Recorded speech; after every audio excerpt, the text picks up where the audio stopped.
Welcome to Ball State Sports LinkedIn. I'm Derek Bratton. Here's what's happening with your teams. The Ball State women's volleyball team brought their MAC record back to 500 with 2 conference wins this weekend. On Thursday, the Cardinals traveled to Toledo and earned a hard-fought 5-set victory.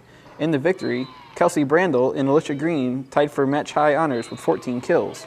Fans at Worthen Arena on Saturday night watched the Cardinals win a 4-set match against the Buffalo Bulls.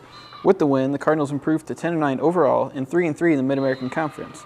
Ball State also climbs into a 3-way tie for second place in the MAC West Division. It wasn't a sunny day in Philadelphia for the Ball State football team as their second-half charge came up short against Temple.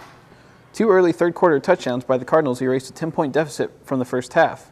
Temple would get its offense back on track with 2 scoring drives that ended with short touchdown runs by Bernard Pierce.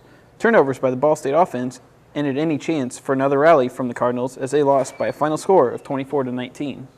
The field hockey team spent this weekend in Muncie, but it came away with 2 close losses.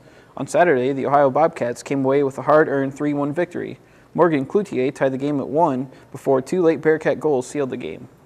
24 hours later, the Cardinals were back to face Kent State and came out strong with the game's first goals by Morgan Cloutier and Caitlin McGuire. The Golden Flashes applied the pressure to the Cardinals' defense for the rest of the game, and 3 unanswered goals left Ball State with a winless weekend. 2 weekend games in Michigan couldn't get the Ball State soccer team back to its winning ways. On Friday, Central Michigan shut out the Cardinals 3-0. The Cardinals could only get 4 shots on goal as they were trying to hold back the Chippewas' attack. Eastern Michigan would also get out on a fast start on Sunday as they took an early 2-0 lead. Missy Gordon would cut the deficit in half with a goal in the 74th minute, but the Cardinals couldn't find an equalizer in Ypsilanti. Goalkeeper Nicole Wood had a busy weekend with 21 saves in the 2 games. Today, the men's and women's golf teams are shooting their 3rd and final round of their tournaments for the week. Log on to ballstatesports.com later today for complete results. That'll do it for today's edition of Ball State Sports LinkedIn. Be sure to join us again on Thursday. For all of us here at SportsLink, I'm Derek Bratton.